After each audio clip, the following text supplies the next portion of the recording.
I want you to listen to something that the great Malcom X said about this African queen here. When the nations of Africa are truly independent, and they will be truly independent because they're going about it in the right way, they will give the historians will give the Mau Mau their rightful role in African history. They'll go down as the greatest African patriots and freedom fighters that continent ever knew, and they will be given credit for bringing about the independence of many of the existing independent states on that continent right now. As you have heard, Malcolm X, who is himself amongst the greatest black men to walk on this earth, has just said that the Mau Mau are the greatest African patriots and freedom fighters that Africa has ever known.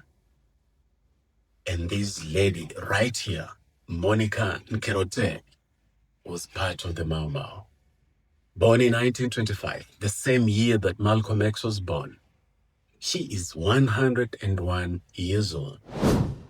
We have already listened to her in episode 1 of our 3-part African Awakening series on the Mau Mau as a revolutionary movement, and Mama Nkirote herself as a living member of that movement.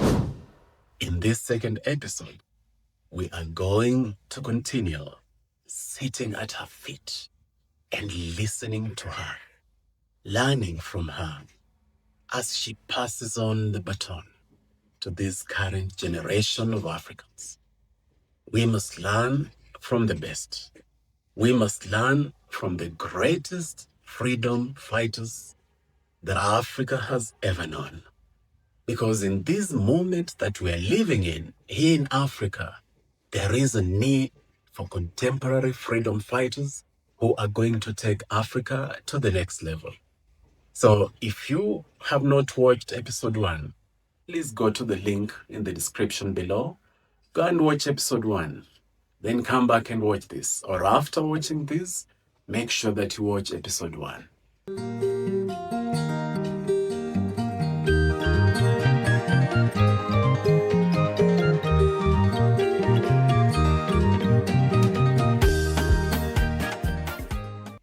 Welcome to African Awakening.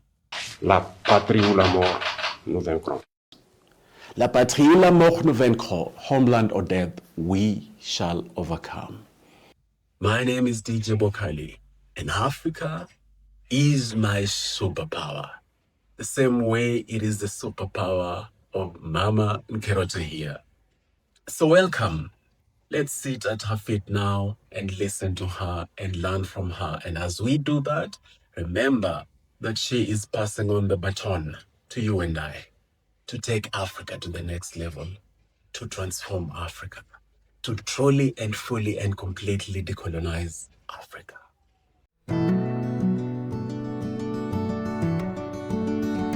Johnny?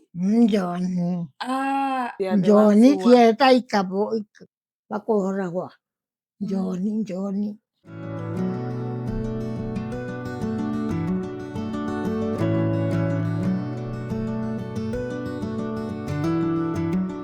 So these Johnnies, they were the ones who were now killing mostly the men and the young people who were in the forest fighting. Yeah. And then for them, they will be harassed. Yeah. And beaten. So there were the Johnnies, the white guys, and now there were black people who had been employed because they were getting paid. So it was a mix of the two. But the black, it seems they are the ones who had been influenced by the white people and they were getting paid for beating their fellow black people. So is it black?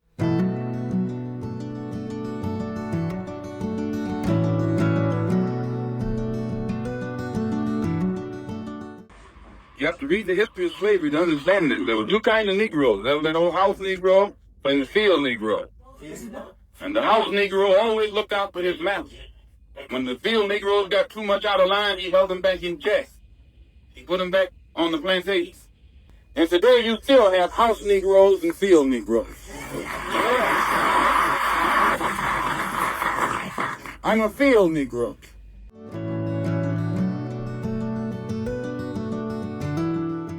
Ntare, kebabu kugira baba bora. So there was this particular white person who was called Gateru. I'm even wondering where he had a Meru name or a Kikuyu. But she remembers one time that they were locked in his camp and she had her child, one of her children. The child was put on the side and made to watch when they were beating her. Yeah, by this Gateru guy. Gateru white man.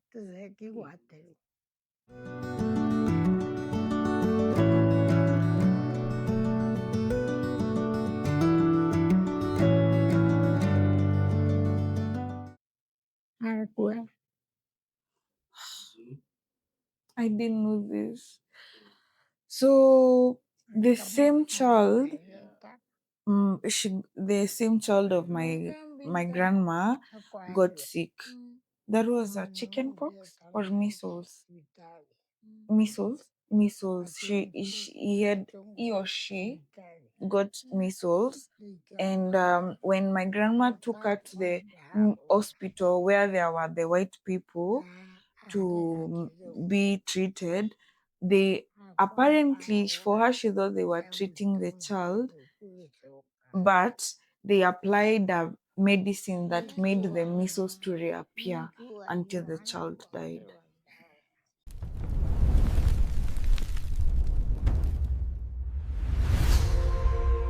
He was a boy.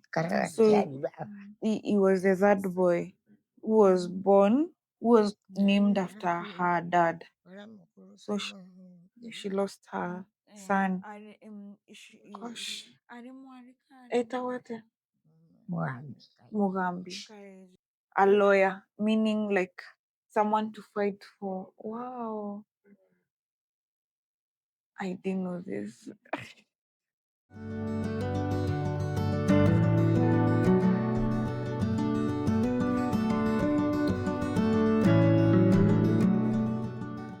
Just a quick one before I go on.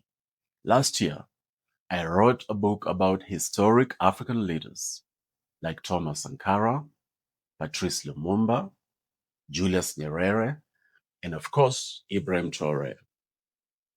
There are nearly 100 of them in that book. Many of you have already bought the book, and I'm very grateful for that.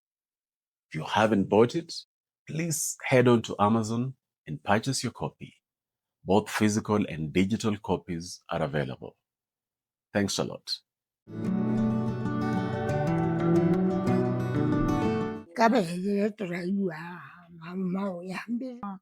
So she says that Mau started the Mau started in Nairobi apparently, but now it kept spreading and spreading, and that's how it got to them in Meru. Yeah. So they were told it was a revolution to help the black person to be able to gain independence, self-independence. Because that time they were being ruled by the white people.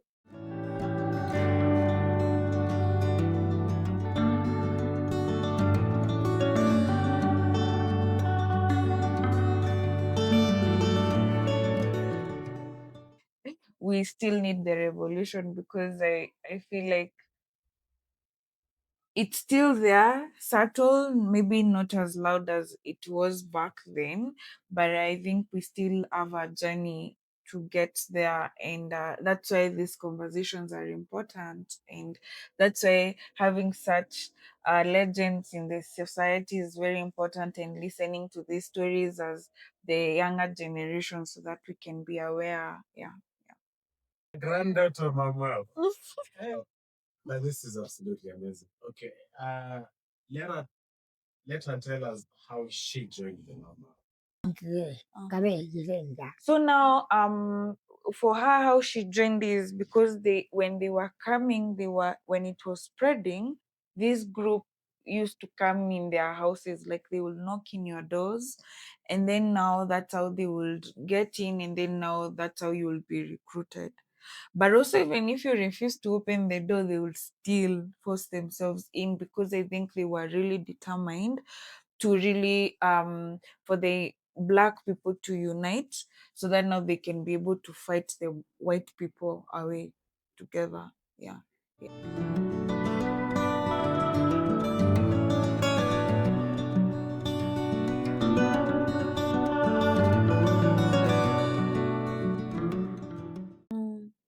So they really made people to come together. They united the black people. Bonde, bonde, bonde, bonde, bonde. You can see Twinge when she's mutungu, brightening when she said twinge that. mutungu, twinge. Mm. Twinge, twero haria rumu. So she was saying the language was they unite, they chase the white person, sorry, and they be together as the black people. You can see when she's brightening when she's talking about that part.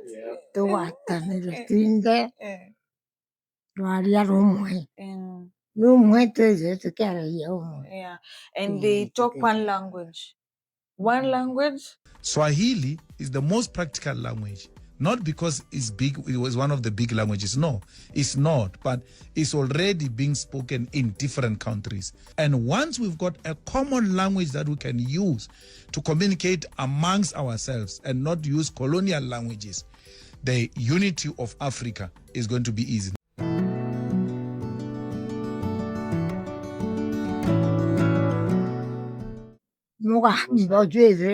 So being Mau Mau is it was a sign that you being a Mau Mau meant that you have taken the oath to be part of the black people to chase the white people. So like you being part of the Mau Mau meant that you have taken that oath. Her role was to take care of those who are now in the forest fighting. That's why now they will be harassed by the Johnnies when they were taking the food for those who are fighting in the forest. So cooking, they either take for them in the forest or they come, and then they come for the food from home. Yeah. Ah. Bariku. So I was asking her if the people who were in the forest were just men, but she says no, all of men, women, girls, everyone. You are the one who making a decision. The only thing that they would enforce was you joining the Mau Mau. But now it's your choice whether you want to go to the forest to fight or be on the other side of taking care of those who are fighting in the forest. Yeah. That one it wasn't forced on you. It is estimated that 90% of the 1.5 million Kikuyus had taken the Mau Mau oath during the 1950s. And then, having taken the oath, they made an individual decision on whether they were going to fight the British colonialists from the forests or whether they were to play the role like the one that Mama Nkirote played of being active members of the Mau Mau by taking care of the Mau Mau in the forest, cooking for them, taking care of them. Because when they did that, it means that they were able to fuel the Mau Mau revolution for the years and years that it was active until it defeated the British colonialists. That concludes the second episode of our series on the Mau Mau revolution as a whole and Mama Nkirote in particular as one of the extremely few living members of the Mau Mau revolution. We still have 2 more episodes to go. Initially, I thought there were going to 3 episodes only, but it turns out there are going to be 4 amazing, incredible episodes that are not just there to shed light on the history of the Mau Mau. But as we do that, this series are also seeking to achieve the same goal that the Mau Mau sought to achieve back then. The Mau Mau had a singular demand. They had a singular vision. Their demand was for land and freedom. Land and freedom. The British had taken more than 30% of Kenya's fertile land. As you heard Mama Nkirote say, their goal was for the unity, not just of the Kenyans, the black Kenyans, but the black people. No wonder they were able to inspire Malcolm X greatly. Land and freedom. And so, as we conclude this second episode, I pose the same question to you. Just like Mama Nkirote committed herself to the Mau Mau revolution, whose overarching goal was for their land and their freedom, are you ready to commit yourself to the present day revolution, African revolution, that seeks to reclaim those two same things, land and freedom? Because African land that exemplifies Africa's resources is largely not being controlled by African hands. We must address that. We must reclaim full control of our land. Are you also willing to commit yourself to the present day struggle, the present day quest for true African freedom? Are you ready and willing to commit yourself? Africa needs to be free on so many fronts. We need fiscal freedom. We need to decolonize our African currencies. We need to decolonize our African military. We need to achieve food sovereignty. We must pick up the baton from Mama Nkirote. We must pick up the baton from Dedan Kimathi, the leader of the Mau Mau. We must pick up the baton from Musa Moriama, one of the leaders of the Mau Mau. We must pick up the baton from Frantz Fanon, an exemplary, incredible African thought leader. We must pick up the baton from all the African leaders who came before us. We must pick up the baton from them and fight for our freedom and fight for our sovereignty. Join us again in the third episode of this series as we continue to relive the incredible, amazing, awesome Mau Mau revolution that Mama Nkirote was a part of. And we're so lucky that she's still with us to share not just what happened, but why it happened, so that we can catch the fire. So see you soon in the third episode. My name is DJ Wakali. And Africa is my superpower. If you haven't subscribed, what are you waiting for? Click that button. And if you can, please become a member of the African Awakening channel. Because when you do that, you help us to continue ensuring that the African Awakening is not slowed down in any way, shape, or form. Thank you very much, and see you soon.